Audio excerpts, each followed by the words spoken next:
Hello नमस्कार दोस्तों, स्वागत है आप सभी का गुरु एकेडमी पर। आशा करता हूं कि आप सब बहुत ही अच्छे हैं।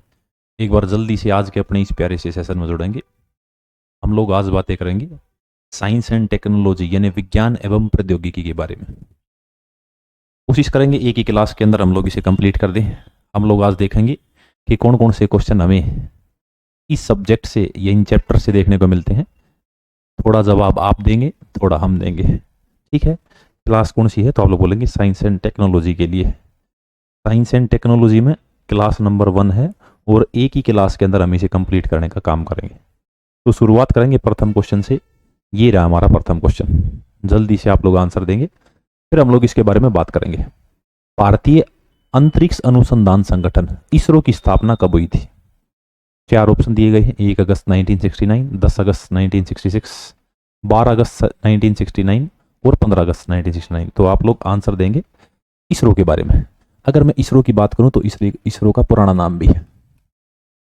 अगर आपसे बोलूं कि इसरो का पुराना नाम क्या है तो आप लोग बोलेंगे भारतीय राष्ट्रीय अंतरिक्ष अनुसंधान समिति। ये इसरो का पुराना नाम है। अगर आपसे पूछे इसकी स्थापना कब हुई थी तो आप लोग बोलेंगे 1963 है। लेकिन इसका नाम चेंज कब किया गया तो 15 अगस्त 1969।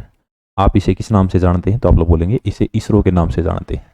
इसके प्रथम अध्यक्ष ही भारत के अंदर अंतरिक्ष कार्यक्रम के जनक है। यदि मैं आपसे पूछूं भारत में अंतरिक्ष कार्यक्रम के जनक, भारत में अंतरिक्ष कार्यक्रम के जनक, भारत के अंतरिक्ष कार्यक्रम के जनक या father of Indian space science, father of Indian space science के नाम से किसे जाना जाता है तो आप लोग बोलेंगे Vikram Sarabhai. Vikram Sarabhai is known as father of Indian space science. इन्हीं विक्रम साराभाई के बारे में आपने पढ़ा है कि ये इसरो के अध्यक्ष 1969 से लेकर और 1971 तक रहे थे। 1969 से 1971 ये इसरो के अध्यक्ष रहे थे, इंडियन स्पेस रिसर्च ऑर्गेनाइजेशन की। अभी एक तो संस्था है इसरो, इसी इसरो के साथ साथ भारत के अंदर कुछ विभाग भी हैं, कुछ आयोग भी हैं, जैसे अंतरिक्ष आयोग है, अंतरिक्ष आयोग, और एक संस्था है अंतरिक्ष विभाग, अंतरिक्ष विभाग। अंतरिक्ष आयोग और अंतरिक्ष विभाग, इन दोनों की स्थापना कब हुई तो आप लोग बोलेंगे 1972, 1972 में इन दोनों की स्थापना हुई थी। जो व्यक्ति इसरो का अध्यक्ष होता है वो इन दोनों का भी अध्यक्ष होता है। जैसे सबसे पहले विक्रम साराभाई थे, इसके बाद इस संगठन की स्थापना की गई। अब जो इसरो का अध्यक्ष वो इसका भी अध्यक्ष है। तो आज के समय यदि मैं बात करूं वर्तमान 2025 में अंतरिक्ष विभाग, अंतरिक्ष आयोग और इसरो, इन तीनों के अध्यक्ष कौन है तो वी नारायणन इसके अध्यक्ष, वी नारायणन ये इसके अध्यक्ष हैं भाई। अभी इससे पहले आप लोगों ने एक व्यक्ति के बारे में पढ़ा था जिनका नाम है एस सोमनाथ। ये इनसे पहले थे, ये रिटायर हो गए हैं, इनकी जगह कौन आए हैं वी नारायणन। एस सोमनाथ इससे पहले अध्यक्ष थे। अगर मैं बात करूं इनसे भी पहले कौन थे तो आप लोग बोलेंगे के सिवान। के सिवान के बारे में आप एक क्वेश्चन याद रखेंगे। क्वेश्चन आता है rocket man of India, rocket man of India, Bharat के रॉकेट मैन कौन है तो आप लोग बोलेंगे के सिवान। ये बातें आप लोग यहां से याद रखेंगे। इसके बाद क्या बात और याद रखेंगे, जो हमारी इसरो संस्था है, इस इसरो को शांति के लिए इंदिरा गांधी पुरस्कार मिल चुका है। इंदिरा गांधी पुरस्कार आपसे पूछेगा शांति के लिए इंदिरा गांधी पुरस्कार इसरो को कब मिला तो आप लोग बोलेंगे इंदिरा गांधी पुरस्कार मिला 2014, 2014 के अंदर इन्हें ये पुरस्कार मिला था।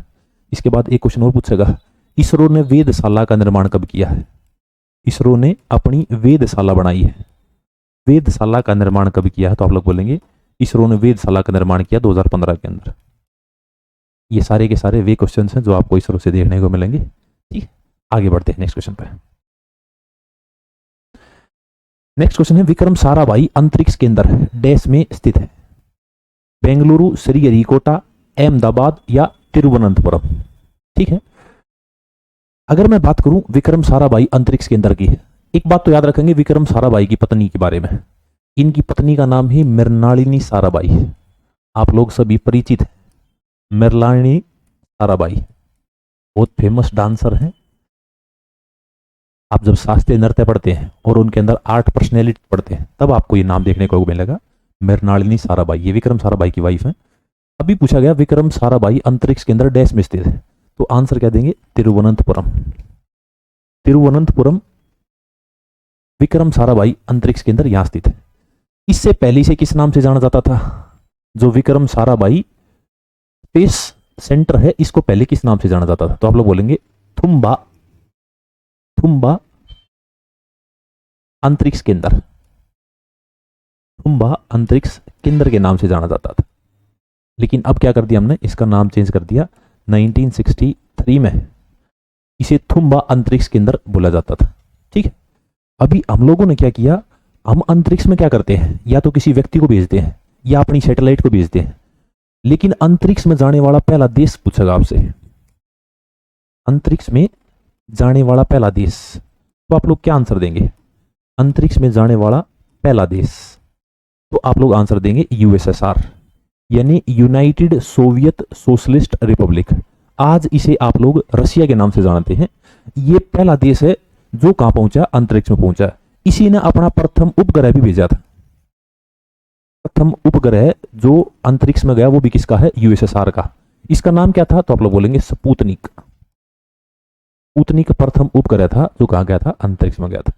इसके बाद याद रखेंगे एक कोरोना वैक्सीन आई थी, जो कोरोना वैक्सीन पढ़ी आप लोगों ने, उसका नाम था स्पुतनिक वी। स्पुतनिक वी, इस स्पुतनिक वी के बारे में आप लोग पढ़ते हैं कि ये कहां की है, यूएसएसआर की। ठीक है, ऐसी ऐसी बातें आप लोग यहां से याद रखेंगे। आगे बढ़ते हैं नेक्स्ट क्वेश्चन से। अंतरिक्ष की यात्रा करने वाला पहला मानव कौन था? यदि आपसे पूछता पहला जानवर कौन था तो क्वेश्चन की लैंग्वेज चेंज हो जाती। यहां पर पूछा गया है जाने वाला पहला मानव कौन था। अगर मैं आपसे पूछूं कि अंतरिक्ष में जाने वाला पहला जानवर कौन सा है, तो आप लोग बोलेंगे फीमेल डॉग, यानी एक फीमेल डॉग गई थी, आप समझ जाना। मैं यहां पर कुत्ता लिख देता हूं, और इस कुत्ते का नाम क्या है, तो लाइका। ये अंतरिक्ष में जाने वाला पहला जानवर है। लेकिन यहां पर क्वेश्चन की लैंग्वेज चेंज है। यहां पर पूछा गया है कि अंतरिक्ष में यात्रा करने वाला पहला मानव कौन है, तो मानव का नाम आप लोग बोलेंगे यूरी गागरिन। यूरी गागरिन कहां का है, तो आप लोग बोलेंगे यूरी गागरिन है यूएसएसआर का। और ये अंतरिक्ष में कब गया था, 1961, 1961, यूरी गागरिन। ठीक है, अभी सब देश अंतरिक्ष में अपना अपना आदमी भेजते हैं। जैसे यूएसए जो यूनाइटेड स्टेट्स ऑफ अमेरिका है, अगर ये अंतरिक्ष में अपना आदमी भेजेगा तो उसको क्या बोलेगा, तो आप लोग बोलेंगे, उसे बोलेगा एस्ट्रोनॉट। एस्ट्रोनॉट। अगर मैं बोलूं कि भाई यूएसएसआर या रशिया अगर अंतरिक्ष में अपना आदमी भेजेगा तो वो क्या लिखेगा, तो वो बोलेगा कोस्मोनॉट। कोस्मोनॉट। अगर मैं बोलूं कि चाइना है, चाइना अगर अंतरिक्ष में अपना आदमी भेजेगा तो वो क्या बोलेगा, तो आप लोग बोलेंगे टाइकोनॉट। टाइकोनॉट। अगर मैं बोलूं भारत है, भारत अगर अंतरिक्ष में अपना आदमी भेजेगा तो वो क्या बोलेगा, तो बोलेगा व्योमनॉट। व्योमनॉट। अभी थोड़े दिन पहले एक रोबोट था जो चर्चा में था, व्योम, अंतरिक्ष में जाने के लिए चर्चा में था। इसी व्योमनॉट से हम लोग देखते हैं कि भारत व्योमनॉट भेजता है। व्योम एक्चुअल में है क्या, आकाश का पर्यायवाची क्या है, आकाश का पर्यायवाची व्योम होता है। आकाश का पर्यायवाची व्योम होता है। ठीक है, क्या होता है, व्योम। ये बात आप लोग यहां से याद रखें। इसके बाद अंतरिक्ष में जाने वाला पहला देश भी पता चल गया, यूएसएसआर है। पहला व्यक्ति भी पता चल गया। लेकिन अगर मैं बात करूं भारतीय अंतरिक्ष में, भारत अंतरिक्ष में भारत कब गया? अगर अंतरिक्ष में भारत की बात करूं तो भारत का एक व्यक्ति है, इंडियन एयरफोर्स के स्क्वाड्रन लीडर, स्क्वाड्रन लीडर जिनका नाम क्या है, राकेश शर्मा। ये पहले भारतीय हैं जो कहां पहुंचे थे, राकेश शर्मा पहले भारतीय हैं जो अंतरिक्ष में पहुंचे थे। हम बात कर रहे हैं अंतरिक्ष की, ना कि चांद की। चांद पर आप लोग एक व्यक्ति पढ़ेंगे, नील आर्मस्ट्रांग, ये अमेरिका के हैं, इनके बारे में भी बात करेंगे हम लोग। ठीक है, लेकिन अंतरिक्ष क्या होता है, पृथ्वी से बाहर निकल गए रॉकेट में बैठ के, लेकिन कहीं पर हमने लैंड किया, जैसे चंद्रमा पर लैंड किया तो वो नील आर्मस्ट्रांग थे। सेकंड व्यक्ति है एडविन एल्ड्रिन, इस तरीके से पढ़ते हैं। अंतरिक्ष में भारत स्क्वाड लीडर राकेश शर्मा गए थे। राकेश शर्मा 139वें यात्री थे। 139वें यात्री थे जो कहां पहुंचे थे, तो आप लोग बोलेंगे अंतरिक्ष में पहुंचे थे। जिस रॉकेट में ये बैठ के गए थे उसका नाम क्या है, तो सोयूज T11। सोयूज 11 इसके अंदर बैठ के गए थे। कब गए थे, तो आप लोग बोलेंगे 3 अप्रैल 1984 ये गए थे। और वापिस कब आए थे, तो आप लोग बोलेंगे ये वापिस आए थे 11 अप्रैल 1984। 11th of अप्रैल 1984 ये वापिस आ गए थे। कौन, तो आप लोग बोलेंगे राकेश शर्मा। जब राकेश शर्मा इतने दिन वहां रहकर आए थे तो इनके पास इंदिरा गांधी ने एक बार फोन किया था। फोन करके पूछा था कि राकेश शर्मा जी कैसा लग रहा है वहां से भारत, तो उन्होंने बोला सारे जहां से अच्छा हिंदुस्तान हमारा। वैसे अंतरिक्ष से बिल्कुल काला काला ही दिखता है, लेकिन फिर भी इनका कथन था, किनका, तो आप लोग बोलेंगे राकेश शर्मा का। राकेश शर्मा जो कि अंतरिक्ष में गए थे, इनके बारे में ये बातें आप लोग याद रखेंगे। ये एयरफोर्स के हैं, स्क्वाड लीडर पोस्ट से संबंधित है। आगे बढ़ते हैं नेक्स्ट क्वेश्चन। विश्व की पहली महिला अंतरिक्ष यात्री कौन थी? विश्व की पहली महिला अंतरिक्ष यात्री, तो आप लोग आंसर देंगे कि भाई विश्व की पहली महिला अंतरिक्ष यात्री है वेलेंटीना तेरेस्कोवा। वेलेंटीना तेरेस्कोवा कहां की है, तो ये भी आप लोग बोलेंगे यूएसएसआर की है। कब गई थी, 1963 के अंदर गई थी। लेकिन अगर मैं बात करूं भारत की प्रथम महिला जो अंतरिक्ष में गई, भारत की प्रथम महिला अंतरिक्ष यात्री है, तो आप लोग बोलेंगे भारत की प्रथम महिला अंतरिक्ष यात्री थी कल्पना चावला। हरियाणा से बिलोंग करती हैं, जिनका नाम क्या है, कल्पना चावला। कल्पना चावला। लेकिन आप लोगों को पता है भाई इन पर बहुत सारी बातें हैं। ऐसा बताते हैं कि ये अमेरिका की तरफ से गई थी, अमेरिका की नासा ने इन्हें भेजा था और ये वहां से कुछ खुफिया चीजें लाकर भारत को भेजती थी। इसी कारण अमेरिका ने इनको मरवा दिया था। एक दुर्घटना जिसका नाम है कोलंबिया, कोलंबिया दुर्घटना। ये कोलंबिया एक जहाज है जिसमें बैठ के कल्पना चावला वापिस आ रही थी। वापिस आते वक्त 1 फरवरी 2003 इनकी क्या हो गई, इनकी हो गई मृत्यु। कल्पना चावला की इनकी मृत्यु हो गई थी भाई। ये आ नहीं पाई थी, बीच में ही ऐसा बताते हैं 10 सेकंड रह रखी थी, वो जमीन पे उतरने वाली थी, लेकिन उससे पहले ही इनकी मृत्यु हो गई थी। ठीक है, ये बातें आप लोग महिला अंतरिक्ष यात्री कल्पना चावला से याद रखेंगे। आगे बढ़ते हैं नेक्स्ट क्वेश्चन पर। भारत का पहला उपग्रह डैश के नाम पर रखा गया है, वरामिहिर, रामानुजम, भास्कर, आर्यभट्ट। बहुत प्यारा क्वेश्चन है, एक बार जल्दी से आप लोग आंसर देंगे। वरामिहिर, वरामिहिर तो भाई एक एस्ट्रोलॉजर थे। एस्ट्रोलॉजर थे जो कि चंद्रगुप्त सेकंड के दरबार में बैठते थे भाई। हम लोग उन नवरत्न पढ़े पहली बार चंद्रगुप्त सेकंड के कार्यकाल में, तब मैंने वरामिहिर के बारे में बात की थी। रामानुजम एक मैथमेटिशियन है, भास्कर और आर्यभट्ट इनके बारे में बात कर लेते हैं। बहुत अच्छे भाई। तो आपको पता भाई पहला उपग्रह कौन सा था, आर्यभट्ट। क्वेश्चन पूछा था भारत का प्रथम उपग्रह, तो आपको पता चल गया भाई भारत का प्रथम उपग्रह नाम क्या है, आर्यभट्ट। आर्यभट्ट। अब ये जो आर्यभट्ट है ये हमने भेजा कब, तो आप लोग बोलेंगे ये भेजा था 19 अप्रैल 1975। ठीक है, किसकी सहायता से भेजा, तो आप लोग बोलेंगे यूएसएसआर की सहायता से। यूएसएसआर की सहायता से भेजा था, नाम क्या है, आर्यभट्ट। ठीक है, ये किस में बैठ गया था, तो कोसमोस टी एक रॉकेट है, इस रॉकेट में बैठ गया था भाई क्या, तो हमारा उपग्रह नाम क्या है, आर्यभट्ट। अगर बात पूछूं भारत का दूसरा उपग्रह, भारत का सेकंड उपग्रह, उपग्रह आपको पता है भाई पृथ्वी की परिक्रमा करते हैं हम लोग, चंद्रमा के बारे में, चांद के बारे में जानते हैं, वो क्या है, वो पृथ्वी का एक उपग्रह है। ऐसे ही भारत का सेकंड उपग्रह याद रखेंगे, नाम क्या है, भास्कर। भारत का दूसरा उपग्रह है भास्कर। इसके बाद में बात करूं भारत का प्रथम संचार उपग्रह, भारत का प्रथम संचार उपग्रह। यदि आपसे भारत का प्रथम संचार उपग्रह पूछेगा तो आप लोग आंसर देंगे एप्पल। एप्पल कब भेजा था, 1981, 1981 में हमने एप्पल भेजा था। एक क्वेश्चन आपसे पूछेगा भारतीय जमीन से अंतरिक्ष में भेजे जाने वाला पहला उपग्रह, भारतीय जमीन से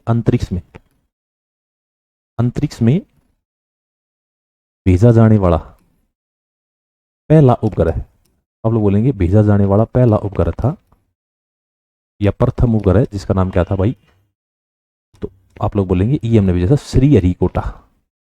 श्रीहरिकोटा, इसके बारे में बार बार बात करेंगे हम लोग। श्रीहरिकोटा कहाँ पर है? नेल्लोर, आंध्र प्रदेश के अंदर। ये बहुत इंपॉर्टेंट है भाई, श्रीहरिकोटा। हमारा चंद्रयान 1, 2, 3 पढ़ेंगे हम लोग। श्रीहरिकोटा कहाँ पे है? नेल्लोर। नेल्लोर कहाँ पे है? तो आप लोग बोलेंगे नेल्लोर है आंध्र प्रदेश के अंदर। आंध्र प्रदेश के श्रीहरिकोटा से हम लोगों ने भेजा था। कब भेजा था? 1980 में। प्रथम भारतीय जमीन से जाने वाला उपग्रह, आप लोग याद रखेंगे। आगे बढ़ते हैं नेक्स्ट क्वेश्चन पे। भूसमकालिक उपग्रह किस ऊंचाई पर पृथ्वी पर परिक्रमा करते हैं? बहुत इंपॉर्टेंट है। आप लोग यहां पर पढ़ेंगे उपग्रह के प्रकार। उपग्रह बहुत प्रकार के होते हैं। उपग्रह के प्रकार देखो, जब आप बुक पढ़ेंगे ना कि भाई जो ये जियो सिंक्रोनस सैटेलाइट ऑर्बिट है, ये कितने किलोमीटर तक है, तो आपको बुक में मिलेगा 36,000, लेकिन एग्जाम का क्वेश्चन बता रहा हूं मैं आपको। एग्जाम आंसर है 35,786। 35,786। याद रखेंगे भाई उपग्रह कितने प्रकार के हैं, तो आप लोगों को 4 प्रकार के उपग्रह याद रखने हैं। 4 प्रकार के उपग्रह याद रखेंगे, 1, 2, 3, 4। ठीक है। पहला है low earth orbit satellite. Low earth orbit satellite. Orbit satellite याद रखेंगे। ये कितने किलोमीटर से कितने किलोमीटर तक है, तो ये 200 से 600 किलोमीटर तक लो अर्थ ऑर्बिट सैटेलाइट जाता है। इसके बाद बात करूं मैं सन सिंक्रोनस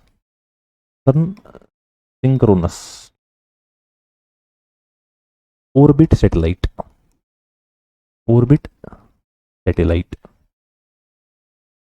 ये कितने किलोमीटर से कितने किलोमीटर तक, आप लोग बोलेंगे 500 से 1000 किलोमीटर तक हम इसे पढ़ते हैं। नाम क्या है? सन सिंक्रोनस ऑर्बिट सैटेलाइट। इसके बाद में बात करूं जियो सिंक्रोनस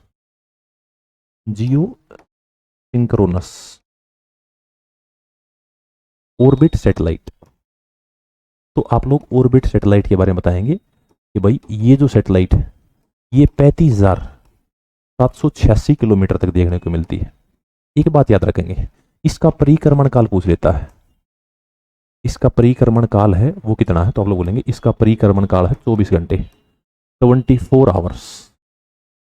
ठीक है, 24 घंटे परिक्रमण काल है किसका, तो जियो सिंक्रोनस। एक याद रखेंगे लॉन्ग इलिप्टिकल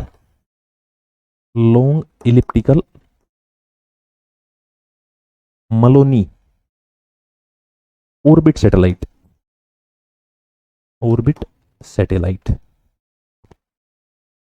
के बारे में याद रखेंगे 39834। ये बिल्कुल एग्जैक्ट है जो एग्जाम में पूछा गया है, 39,834। ये और याद रखेंगे। देखो 36,000 मिलेगा आपको बुक में, कौन सा? जियो सिंक्रोनस सैटेलाइट ऑर्बिट, लेकिन आपको आंसर मिलेगा जब आप क्वेश्चन सर्च करेंगे कहीं पर तो 35,786 मिलेगा। ये 4 प्रकार के उपग्रह हैं, याद रखेंगे। आगे बढ़ते हैं। चंद्रयान प्रथम, चंद्रमा पर भारत का पहला अभियान से प्रक्षेपित किया गया था। ठीक है भाई, चंद्रमा के बारे में देखते हैं हम लोग। चंद्रमा पर पहुंचने वाला पहला व्यक्ति, प्रथम व्यक्ति, तो आप लोग याद रखेंगे प्रथम व्यक्ति का नाम है नील आर्मस्ट्रांग। मैंने ग्रेविटी आपको पढ़ाया जब आपने पढ़ा था कि भाई 1/6 है। इसके बाद मैं अगर पूछूं सेकंड आदमी, तो आप लोग बोलेंगे एडविन एल्ड्रिन। इसको भी याद रखेंगे। ठीक है, पहले पर यूएसए गया था, फिर यूरोपियन यूनियन गया था, फिर रशिया गया था, फिर जापान गया था, फिर चाइना गया था, और उसके बाद कौन पहुंचा? उसके बाद पहुंचा भारत। ठीक है, तो आप लोग आंसर देंगे चंद्रमा पर पहुंचने वाला भारत कौन से नंबर का देश है, तो आप लोग बोलेंगे 6th। ठीक है, लेकिन एक बात और याद रखेंगे, चंद्रमा पर प्रयास कितने व्यक्तियों ने किया, तो 68 देश ऐसे हैं जिन्होंने प्रयास किया है, और 68वां देश 68th कंट्री है जिसने प्रयास किया और पहुंच गया भारत। ये बात भी बहुत इंपॉर्टेंट है, ठीक है। लेकिन पहुंचे कितने देश, तो आप लोग बोलेंगे 6 देश, 6ठा देश भारत है, ठीक है। अभी भारत ने चंद्रयान 1 भेजा था, क्वेश्चन पूछेगा आपसे चंद्रयान 1 कब भेजा, चंद्रयान 1 कब भेजा था, तो आप लोग बोलेंगे 2008 में। एक पूछेगा आपसे कि चंद्रयान 1 जो हमने भेजा था ये किस रॉकेट में बैठाकर भेजा था, तो आप लोग बोलेंगे पीएसएलवी, पीएसएलवी में भेजा था, PSLV-11। इसके अंदर हमने क्या भेजा था, चंद्रयान 1। इसके बाद हमने चंद्रयान 2 ही भेजा, चंद्रयान 2 ये भी याद रखेंगे भाई, कब भेजा था, 2019, 22 जुलाई 2019 को भेजा था वैसे तो, लेकिन आपको पता भाई ये विफल हो गया था, विफल हो गया था यानी कंप्लीट तरीके से सफल नहीं हो पाया था।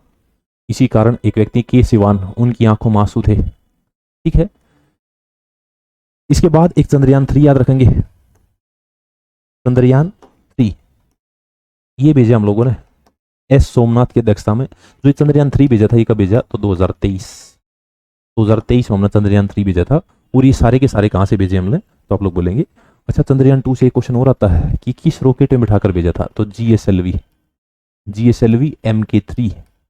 MK3 रॉकेट में बिठाकर भेजा था हमने चंद्रयान 2 को, लेकिन ये विफल हो गया था। और ये कहां से भेजते हैं हम लोग, श्रीहरिकोटा आंध्र प्रदेश से भेजते हैं।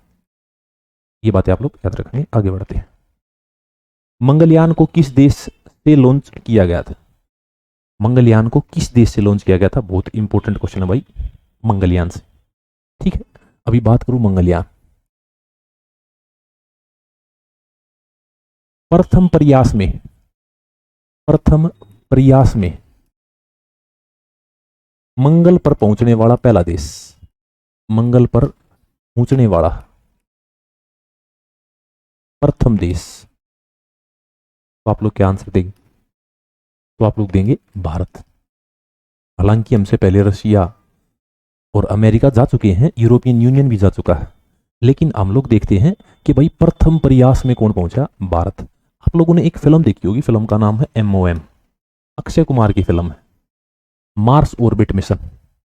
ये हम लोगों ने मार्स ऑर्बिट मिशन लॉन्च किया था, हमने भेजा कब, 2013 में, 2013 भेजा, पहुंचा कब, 2014 में, 24 सितंबर 2014 को हमारा क्या पहुंचा था, हमारा मंगलयान पहुंचा था, ठीक है।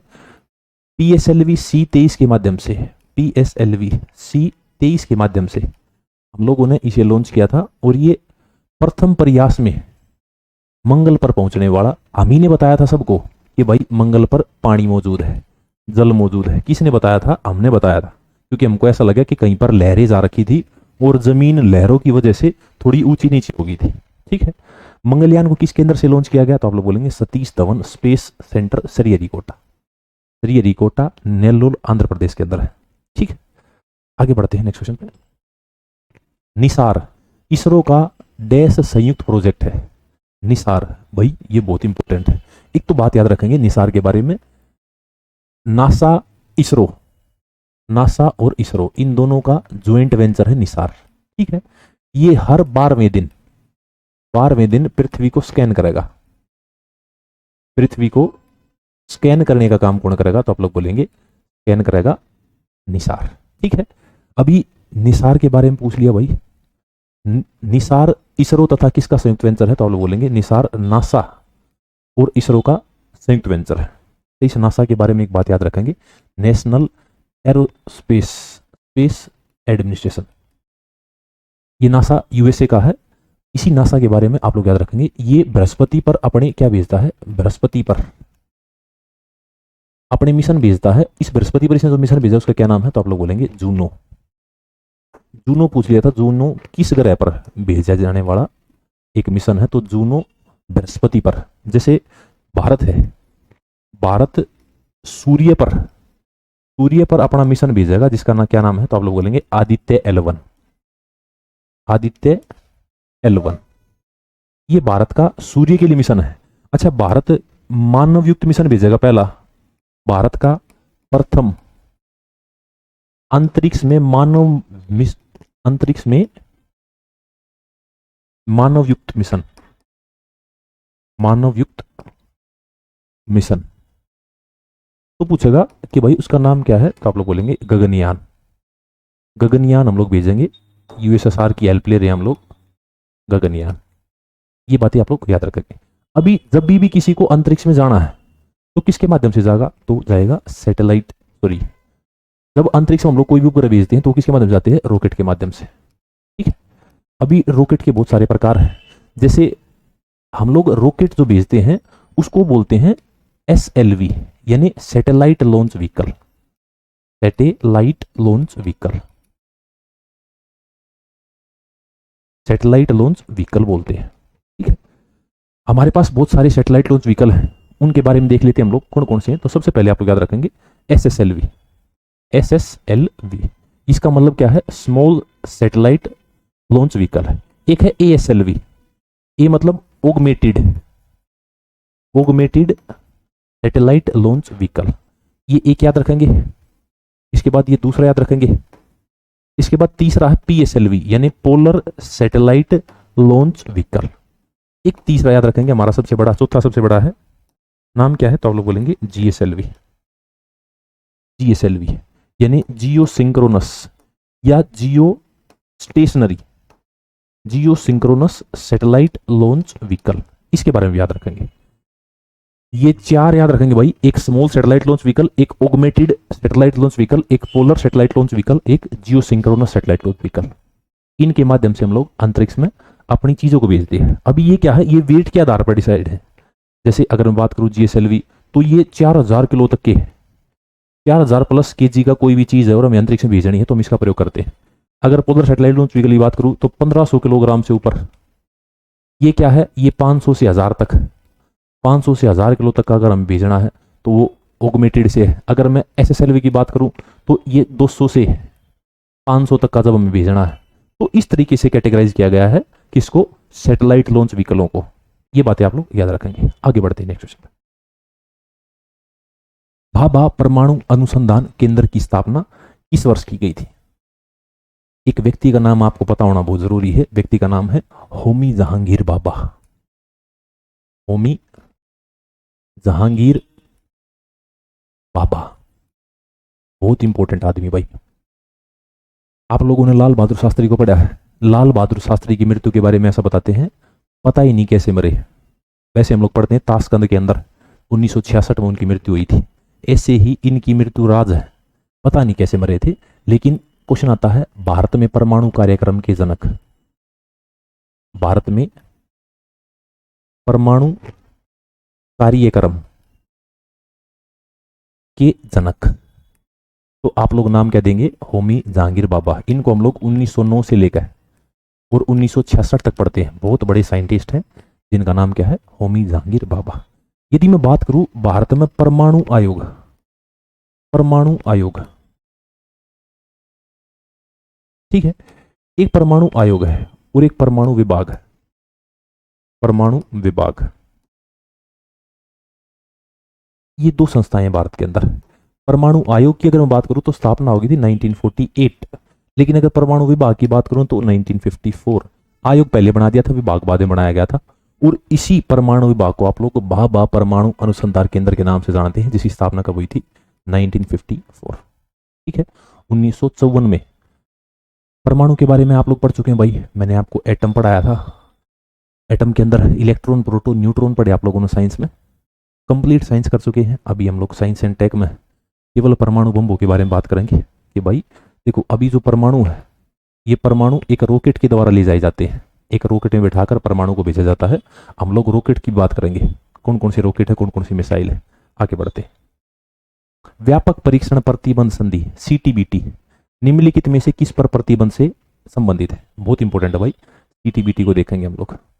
CTBT यानी कि कॉम्प्रिहेंसिव टेस्ट बैन ट्रीटी। सभी देशों ने परमाणु बम फोड़ लिए भाई, जब हमारी फोड़ने की बारी आई तो ये CTBT लेकर आ गए।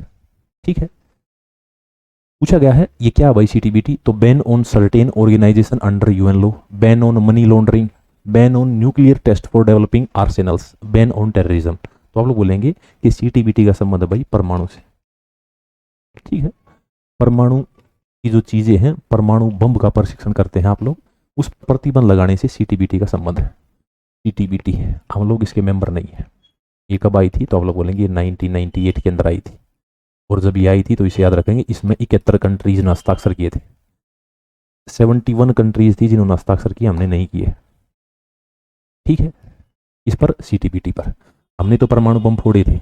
अगर मैं बात करूं परमाणु बम, भारत में परमाणु कार्यक्रम, अगर भारत के परमाणु कार्यक्रम की बात करूं तो भारत में प्रथम परमाणु प्रशिक्षण आपसे पूछ लेगा तो आप लोग बोलेंगे प्रथम परमाणु प्रशिक्षण कब किया हम लोगों ने? तो प्रथम परमाणु प्रशिक्षण इंदिरा गांधी के समय किया था। एक बम फोड़ा था 12 किलो 12 किलो का परमाणु बम फोड़ दिया था हम लोग। जब 12 किलो का परमाणु बम फोड़ा था भाई, तो वो कब फोड़ा था? तो आप लोग बोलेंगे 1975, 1975 में। किसकी देखरेख में? तो आप लोग बोलेंगे इंदिरा गांधी की। इसका नाम क्या है? तो आप लोग बोलेंगे ऑपरेशन स्माइलिंग बुद्धा। ये 1974 की बात है, सॉरी भाई, 1974 में ही फोड़ दिया था। इसका नाम क्या है? तो operation smiling Buddha, smiling Buddha, याद रखेंगे आप लोग। ऑपरेशन स्माइलिंग बुद्धा प्रथम परमाणु कार्यक्रम से संबंधित है। अगर मैं बात करूं सेकंड परमाणु कार्यक्रम, तो आप लोग बोलेंगे 11 मई और 13 मई। हमने 2 दिन परमाणु प्रशिक्षण कराया था। कब? तो आप लोग बोलेंगे 1998, 1998। कितने बम फोड़े थे? तो आप लोग बोलेंगे हम लोगों ने 5 बम फोड़े थे। 5 बम फोड़े थे, तो उसका नाम क्या दिया? तो आप लोग बोलेंगे ऑपरेशन शक्ति। ऑपरेशन शक्ति, ऑपरेशन शक्ति नाम दिया था हम लोगों ने जो परमाणु बम फोड़े थे सेकेंड। अभी तो मूवी भी आ रखी है, उस मूवी के माध्यम से आप लोग ज्यादा ब्रीफ में जान पाओगे ये कहाँ फोड़े गए थे। तो आप लोग बोलेंगे ये दोनों के दोनों फोड़े गए थे पोखरण। उस मूवी का नाम भी शायद पोखरण है। पोखरण कहाँ पर है? राजस्थान के अंदर है। राजस्थान का एक जिला है जिसका नाम है जैसलमेर। जैसलमेर के समीप आप लोग क्या पढ़ते हैं? पोखरण। यहाँ पर हम लोगों ने परमाणु प्रशिक्षण किए हैं 2 बार। पहली बार 1974 में किया था और दूसरी बार 1998 में। आगे बढ़ते हैं। भारत का पहला परमाणु ऊर्जा संयंत्र, बहुत प्यारा क्वेश्चन है भाई।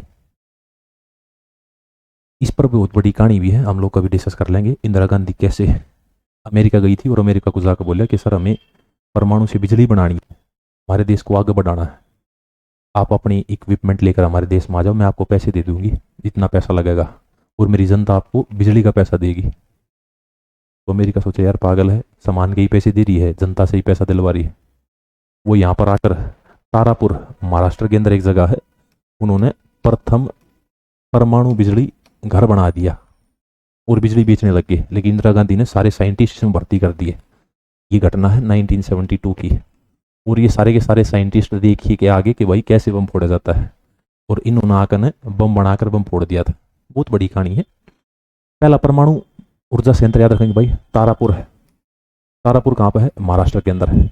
इसके अलावा भी बहुत सारे हैं, जैसे मैं बात करूं एक नरोरा नाम लिखा है यहाँ पर, नरोरा परमाणु बिजली घर, नरोरा परमाणु बिजली घर या ऊर्जा संयंत्र बोल सकते हैं आप लोग। ये कहाँ पर है? उत्तर प्रदेश। उत्तर प्रदेश बुलंदशहर एक जिला है, वहां पर उत्तर प्रदेश में आप लोग नरोरा पढ़ते हैं। अगर मैं बात करूं रावत बाटा, रावत बाटा परमाणु बिजली घर, रावत बाटा परमाणु बिजली घर ये कहां पे है? तो आप लोग बोलेंगे राजस्थान। राजस्थान के अंदर है रावत बाटा। इसके बाद मैं आपसे बोलूं काकरापारा, काकरापारा परमाणु बिजली घर ये कहां पे है भाई? तो आप लोग बोलेंगे ये सूरत गुजरात के अंदर, गुजरात के अंदर है भाई। इसके बाद अगर मैं बात करूं कैग्गा परमाणु बिजली घर, कैग्गा परमाणु बिजली घर ये कहां पे है? तो आप बोलेंगे ये कर्नाटक के अंदर।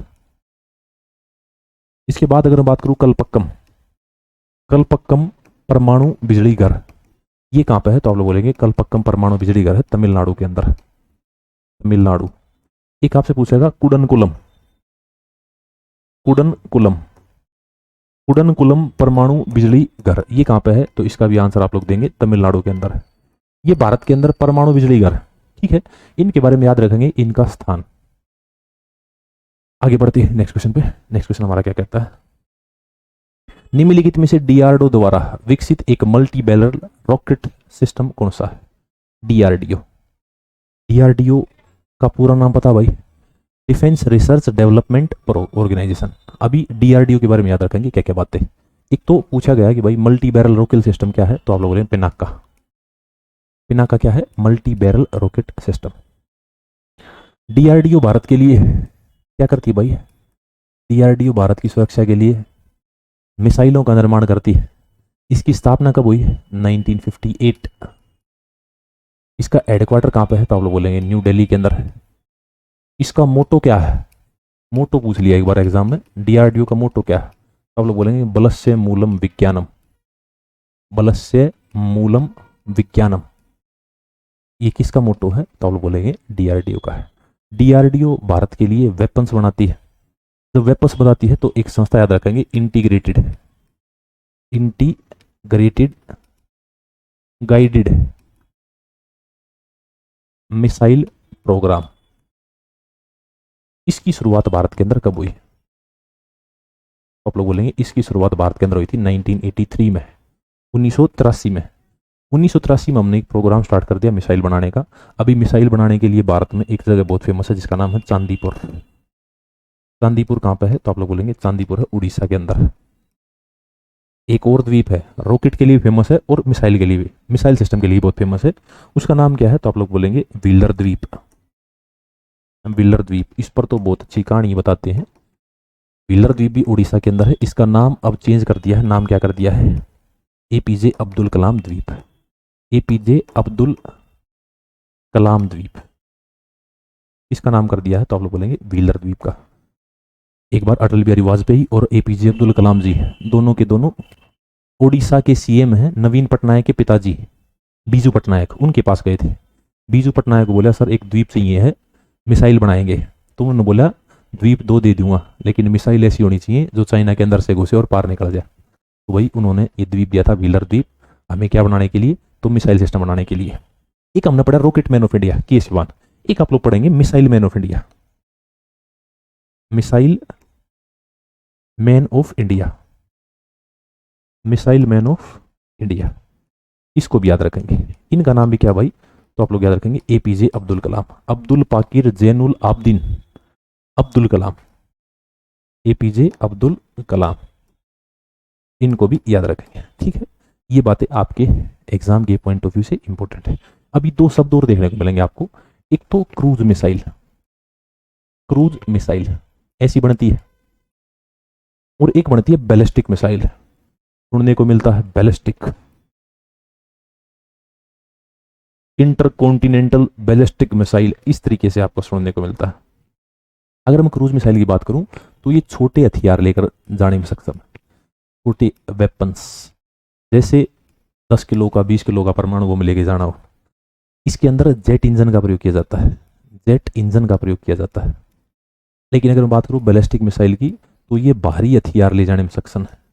भारी हथियार, भारी भारी परमाणु बम ले जाने में सक्षम है बैलिस्टिक मिसाइल। इसके बारे में एक बात और याद रखेंगे, इसके अंदर रॉकेट का प्रयोग किया जाता है, रॉकेट का प्रयोग। ठीक है, आगे बढ़ते हैं next question. K-15 dash missile है। मिसाइलों की बात कर लेते हैं भाई, बहुत सारे मिसाइल हैं भारत के अंदर। एग्जाम में कौन कौन सी पूछी जाती है? वैसे तो पूछा जाता है कि भाई इनकी मारक क्षमता कितनी है, कभी कभी पूछा गया है। मैक्सिमम पूछता है क्या ये जमीन से जमीन में मार करती है, जमीन से हवा में मार करती है, तो आप इजीली बता देंगे। K-15 एक मिसाइल है। कैसी मिसाइल है? सबमरीन लॉन्च बैलिस्टिक मिसाइल है, इंटरकॉन्टिनेंटल बैलिस्टिक मिसाइल है, मीडियम रेंज की बैलिस्टिक मिसाइल है, या शॉर्ट रेंज बैलिस्टिक मिसाइल। मैंने बताया था आपको, ये बार बार सब देखने को मिला, बैलिस्टिक यानी भारी हथियार ले जाने वाली है बैलिस्टिक। K-15 क्या भाई? तो आप लोग बोलेंगे submarine launched ballistic missile, submarine launch ballistic missile है K-15, ये बात याद रखें। एक सागरिका है, सागरिका भी पढ़ते हैं आप लोग। सागरिका क्या भाई? हम लोग पनडुब्बी से इस मिसाइल को लॉन्च करते हैं, पनडुब्बी से, पनडुब्बी से किस मिसाइल को लॉन्च करते हैं? तो आप लोग बोलेंगे सागरिका को। इसके बाद एक नाग है, ये क्या है? ये टैंक रोधी मिसाइल है, टैंक को फोड़ देती है, टैंक रोधी मिसाइल। 4 किलोमीटर तक अगर कोई टैंक हो और उस पर मार दी तो टैंक के परखच्चे उड़ा देगी। नाम क्या है? नाग। इसके अलावा एक याद रखेंगे त्रिशूल, त्रिशूल एक याद रखेंगे आकाश। ये दोनों कैसी मिसाइल है? तो ये जमीन से हवा में मार करने वाली मिसाइल है, जमीन से हवा में, दोनों की दोनों। ये भी क्या है? ये जमीन से हवा में मार करती है। नाम क्या है? आकाश मिसाइल। इसके बाद एक मिसाइल है अग्नि मिसाइल, अग्नि मिसाइल। इसके बाद एक मिसाइल है, इसका नाम है धनुष मिसाइल। एक मिसाइल है BrahMos, BrahMos supersonic cruise missile. अभी अगर मैं बात करूं अग्नि, ये कैसी मिसाइल है? तो ये जमीन से जमीन पर मार करती है। जमीन से जमीन पर कौन सी मिसाइल मार करती है? तो आप लोग बोलेंगे अग्नि। अगर धनुष की बात करूं तो ये भी जमीन से जमीन पर। अगर ब्रह्मोस की बात करूं तो ये भी जमीन से जमीन पर। अभी इस ब्रह्मोस से एक क्वेश्चन बनता है कि ब्रह्मोस दो देशों का ज्वाइंट वेंचर है, किस किस देश का? तो आप लोग बोलेंगे एक भारत है और एक रूस। भारत और रूस। हमें कैसे पता चलेगा भाई? तो भारत के अंदर एक नदी है जिसका नाम है ब्रह्मपुत्र, ब्रह्मपुत्र। और रूस की एक नदी है जिसका नाम है मस्कोवा। मॉस्को जिस नदी पर स्थित है उसका नाम मॉस्कोवा। अभी इनका तो मोस्ट उठा लिया हमने और अब हमारा ब्रह्म उठा लिया, तो नाम क्या हो गया? ब्रह्मोस। किन देशों का ज्वाइंट वेंचर है? तो भारत और रशिया का। ब्रह्मोस को याद रखेंगे, ठीक है। आगे बढ़ते हैं। राफेल लड़ाकू विमान कौन सा देश बना रहा है? राफेल एक कंपनी है जिसका नाम है दसोल्ट, दसोल्ट एविएशन। ये दसोल्ट एविएशन क्या करती है भाई? ये दसोल्ट एविएशन हमें बनाकर देती है। दसोल्ट एविएशन, इसका काम है क्या? बनाना लड़ाकू विमान। राफेल किस देश से लिया है? तो आप लोग बोलेंगे फ्रांस से। लेकिन क्या हमने फ्रांस से ही लिए सारे के सारे लड़ाकू विमान? तो नहीं भाई, और भी देशों से ले रखे हैं। जैसे जैसे हम लोगों ने फ्रांस से देख लेते पहले, फ्रांस से कौन कौन से लड़ाकू विमान लिए?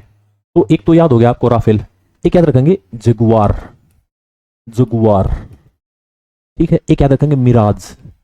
वैसे अगर मैं बात करूं इनके अंदर दो देशों का योगदान है, फ्रांस का भी है और इंग्लैंड का भी है। मिराज 2000 बोल सकते हैं आप इसे, ठीक है। एक देश है रूस, रूस भी हमें क्या देता है? रूस भी हमें ये लड़ाकू एयरक्राफ्ट देता है। जैसे आपको पता भाई एक सुखोई है, सुखोई MK3, ये किस देश का है? तो ये रूस का है।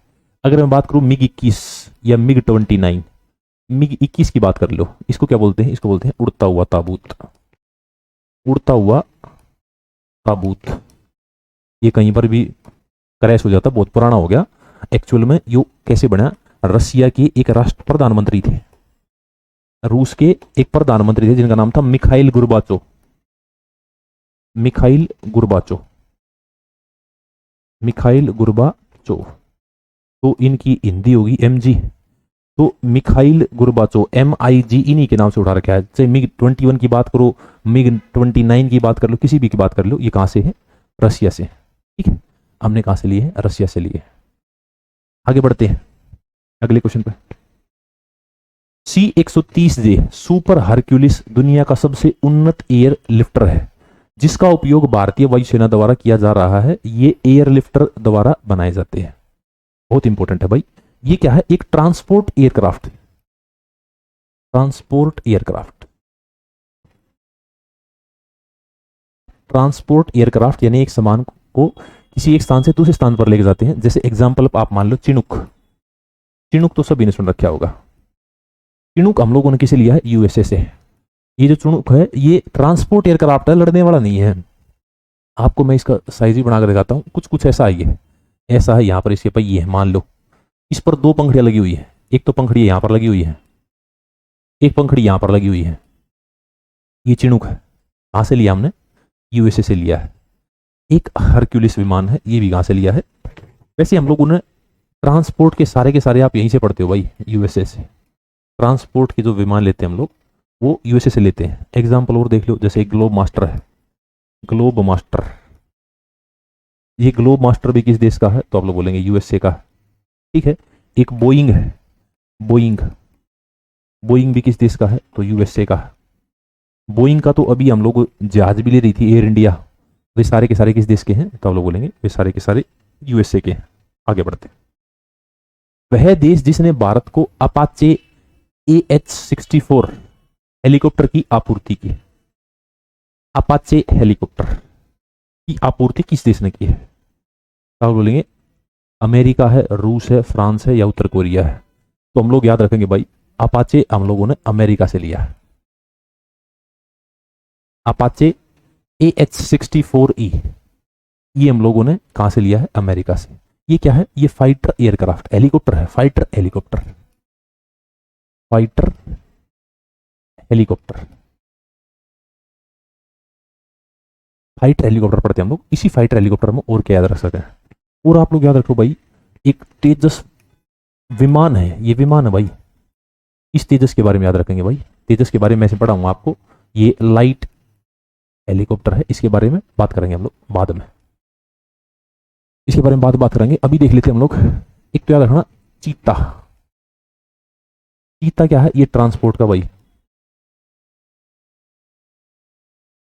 चीता सॉरी ट्रांसपोर्ट का नहीं शायद, चीता लड़ाकू है, ये देख लेना आप लोग, एक चीता है, ठीक है। और एक क्या हो गया, एक हो गया हमारा अपाचे हेलीकॉप्टर, ये लड़ाकू हेलीकॉप्टर है। आगे बढ़ते हैं। हिंदुस्तान एरोनॉटिक्स लिमिटेड की मुख्यालय कहां स्थित है? HAL। HAL एक संस्था है, इसके बारे में देख लेते भाई। हिंदुस्तान एरोनॉटिक्स लिमिटेड, एक बात तो याद रखेंगे भाई, ये एक महारत्न कंपनी है। महारत्न, नवरत्न और मिनी रत्न 1, मिनी रत्न 2, ये आप लोग इकोनॉमिक्स में पढ़ चुके हैं। यहाँ पर पूछा गया है HAL, इसका हेडक्वार्टर कहाँ पे है? तो आप बोलेंगे इसका हेडक्वार्टर है बेंगलुरु। बेंगलुरु के अंदर किसका हेडक्वार्टर है? बेंगलुरु के अंदर हेडक्वार्टर है HAL का। इसकी स्थापना कब हुई थी? 1940, 1940 के। ये क्या करता भाई, हमारे लिए ट्रांसपोर्ट एयरक्राफ्ट बनाने का काम कौन करता है? तो ट्रांसपोर्ट एयरक्राफ्ट बनाने का काम HAL करता है, या फिर फाइटर एयरक्राफ्ट कौन बनाता है? तो आप लोग बोलेंगे फाइटर एयरक्राफ्ट HAL बनाता है, या ट्रेनी एयरक्राफ्ट कौन बनाता है? तो आप लोग बोलेंगे HAL बनाता है। ये आपसे बोले फाइटर हेलीकॉप्टर ये भी कौन बनाता है? तो आप लोग बोलेंगे फाइटर हेलीकॉप्टर भी HAL, हिंदुस्तान एरोनॉटिक्स लिमिटेड बनाता है। आगे बढ़ते हैं नेक्स्ट क्वेश्चन पे। भारत के एक राज्य में स्थित विश्व का सबसे बड़ा PV सोलर पार्क कौन सा है? सोलर पार्क की बात कर रहे हैं भाई, सौर ऊर्जा के बारे में थोड़ा सा देख लीजिए भाई। सौर ऊर्जा अनुसंधान केंद्र, ये कहां पर भाई? तो आप लोग बोलेंगे हरियाणा के अंदर है। एक सौर अनुसंधान केंद्र और भी भाई कहाँ है? तो आप लोग बोलेंगे जोधपुर के अंदर। ये कहां पे है? आप लोग आंसर याद रखेंगे, जोधपुर। यहां पर पूछ लिया भारत में स्थित विश्व का सबसे बड़ा PV सोलर पार्क, तो PV सोलर पार्क कहां पे भाई? तो बदला सोलर पार्क भाई विश्व का सबसे बड़ा PV सोलर पार्क है। इसके बाद कुछ बातें और याद रखेंगे, जैसे एक संस्था जिसका नाम है इंटरनेशनल सोलर अलायंस,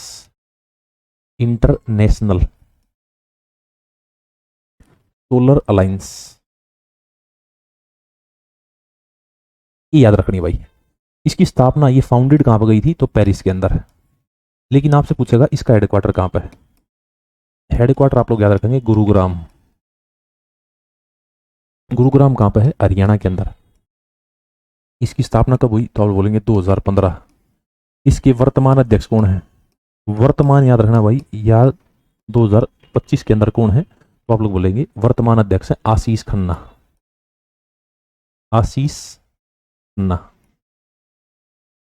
खन्ना को याद रखते हैं भाई, विश्व का सबसे बड़ा PV सोलर पार्क भी याद रखेंगे कहां पर है? तो आप लोग बदला याद रखेंगे। आगे आते हैं। विश्व का प्रथम ताप ऊष्मीय विलवनीकरण संयंत्र भारत में कहां पर स्थित है? कई बच्चों को तो राजधानी याद करने में भी इशू आता है उस केंद्र शासित प्रदेश की, तो आप लोग उसका आंसर देंगे। पोर्ट ब्लेयर अंडमान निकोबार की राजधानी है, तो कवारती याद रखेंगे भाई। कवारती में क्या है भाई? विश्व का प्रथम ताप ऊष्मीय विलवनीकरण संयंत्र स्थित है, ठीक है, ये याद रखेंगे आप लोग। इसके बाद और क्या क्या बात कर सकते हैं? ताप ऊर्जा की बात करूं तो ताप ऊर्जा संयंत्र कहां कहां है, ये याद रखना। एक तो भारत का सबसे बड़ा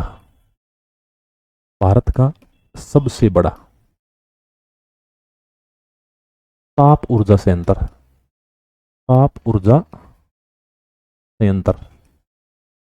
कहां पे है? तो आप लोग बोलेंगे विंध्याचल कहां भाई? तो विंध्याचल आप लोग आंसर देंगे, विंध्याचल है MP मध्य प्रदेश के अंदर। ये भारत का सबसे बड़ा है भाई, याद रखेंगे। इसके बाद ताप ऊर्जा संयंत्र में और कौन सा रखते हैं, तो एक बरौनी याद रखते हैं, बरौनी, बरौनी ताप ऊर्जा संयंत्र। ये कहाँ पे है, तो आप लोग बोलेंगे बरौनी ताप ऊर्जा संयंत्र है बिहार के अंदर, बिहार के अंदर बरौनी ताप ऊर्जा संयंत्र है।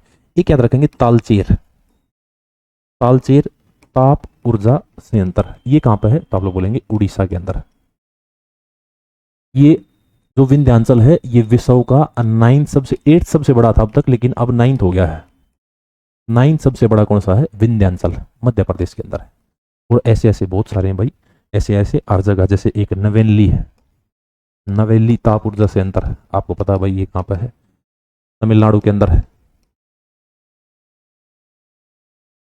नवेली आप एक आंध्र प्रदेश में पढ़ते हैं भाई, एक तमिलनाडु के अंदर। ये क्या है, ये है भारत के ताप ऊर्जा संयंत्र। ठीक है, तो भाई ये थी आज की अपनी बातें, आशा करूँगा आपको समझ में आई होगी। हम लोग साइंस एंड टेक्नोलॉजी की मैक्सिमम चीज़ों को पढ़ चुके हैं। एक कॉपी पेन लेकर और आप लोग क्या करेंगे, आप लोग इस कंप्लीट को अपनी कॉपी में उतार लेंगे। एप्लीकेशन के ऊपर आपको, जिन बच्चों के पास ये बैच है उनको इसकी होमवर्कशीट ही मिल जाएगी साथ साथ। तो आज की हमारी जो बातें थी वो यहीं तक थी। अगर किसी बच्चे का अब कोई डाउट है तो वो कमेंट सेक्शन में डाल दीजिए, मैं उसका रिप्लाई कर दूंगा। अदरवाइज हमारा नंबर पिन कर रखा है, इस पर आप लोग कॉल कर लेना। आज के लिए आप सभी का बहुत बहुत धन्यवाद।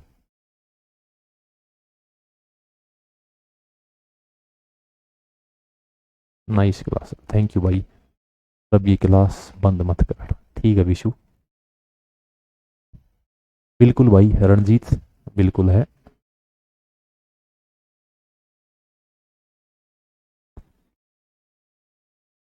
वही आज की बात यहीं तक, और बातें नेक्स्ट क्लास में करेंगे। Thank you, tata, bye bye.